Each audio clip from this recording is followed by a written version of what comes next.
Hello friends, Hal here. We are going to talk about some music theory today. Let's put my guitar down for a moment. You've come to Quail Studios Guitar, by the way, and here at Quail Studios Guitar we teach you about guitar and songs and beginner songs and advanced songs. And I'm going to talk a little bit about music theory today because I'm about ready to teach something by George Harrison, and I'm going to go into an in-depth explanation about what happens in that song and how do I play it and all that kind of thing. But first of all, I wanted to just bring you up to speed on what's going on theoretically. The last time we did a music theory video, we did it in chords, triads in music, their forms and functions. And so I wanted to bring you up to speed a little bit farther on that. We did not talk about minor keys. We're just talking about major keys at the moment. We'll do minor when we get to a minor song. Let's talk about the primary triads, because there's three primary triads. We're going to be in the key of C major. Something in the way she moves. Okay, so it's in C major. C is what we call our one chord, or the tonic. That's a C major 7, but our C chord is 1. 4 is what we call our subdominant chord.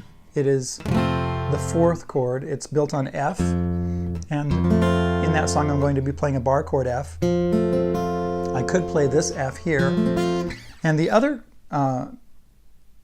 important primary chord is G, okay, which is the dominant. And so C is tonic, F is subdominant, and G is dominant. Okay? 1, 4, and 5. And these are the building blocks to writing. In fact, a lot of songs, tons and tons and tons of songs. I can't tell you how many songs are built on these three chords. Some of them are just those three chords, period. Let's see.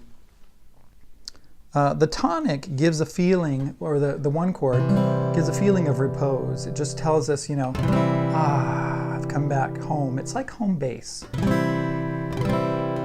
The subdominant is less stable than the tonic. It demands movement. And the dominant triad, which is G, is very unstable. It has greater tendency to move. And when we make it into a 7, which would be a dominant 7 or a G7, it's very unstable and it wants to move somewhere. It wants to resolve back to the C chord. And if you listen to this, see that? That F right there is the 7, and it wants to move down to just like that. Okay, so that's what's going to be happening in that song. Now, there's something, and I'm going to skip ahead and talk about something called secondary dominant. And what this means is, and this is actually, I'm really skipping quite a bit into our course here because there's a lot of room to cover, but the secondary dominant is really interesting because it's like we go into like we modulate into a different key just for a little while. Okay, see, the secondary dominant in this book that I'm looking at is actually in chapter 11. And we are really working out of chapter 4 at this time, primary triads. So I'm skipping ahead a lot, but we're going to cover that 4, 5, 6, 7, 8, 9, 10, you know, as we go. But the secondary dominant is like if I was in the key of, let's see, if I was in the key of G, which would be the one chord if I was in the key of G, the 5 chord, or the dominant, would be D. And so the D7 would be the dominant 7 going to the G chord, like that. 5, 1. Now in the key of C, it's G7 going to C, like that. 5, 1. In the key of G, it's D7, G. And let's see, are there any more things that are going on there?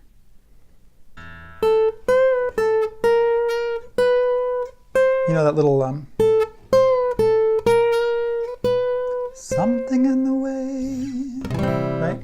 F, da, da, da, and it's like we're in the key of, it's almost like we're in the key of F because you don't really know what key you're in first. You hit that chord and then you hear an E flat chord and then you hit a G chord, which is actually the dominant or the 5 of C, and then we go to something in the way. So we get to the key of C kind of in a roundabout way. We start on a totally, in a totally different place. We actually start on the subdominant and go to the E flat, which is not even in the key of C, right? So it's like we're borrowing it from F minor or something like that. It's actually like a flat 7 in the key of F. Then we go to this G chord and we're like, where are we going? Something in the way. Okay, so that's all I have to say about this. Secondary dominants are like when we go to a different key and we play the dominant of that key. A lot of times when you're playing in a, let's say in the key of C, and you want to do something really interesting, here's key of C. Right, if I did a D7 chord, that's not even in the key of C. A D7 has an F sharp in it, and that's in the key of G. Right? So if I was playing in the key of C, and then I played a D7, that would be out of the key, but then I'm going to G. It's like I went to the key of G just for a second. Went to the dominant tonic of G. Okay? If I did, let's say, if I wanted to go to the A minor chord, which would be 1 to 5 to 6.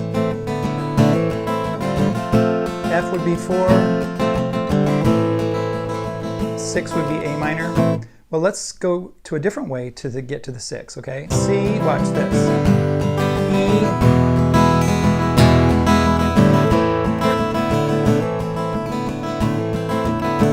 What I did was C, which is 1, 5, which is G, E, which is the 5 of A minor, right? If we were in the key of A minor. There's the E7, F, now we're back in the key of C again, right? Which is 4, E, which is the 5 of A minor, back to A minor, C, and then I modulated back to, well, I stayed in C right there. C,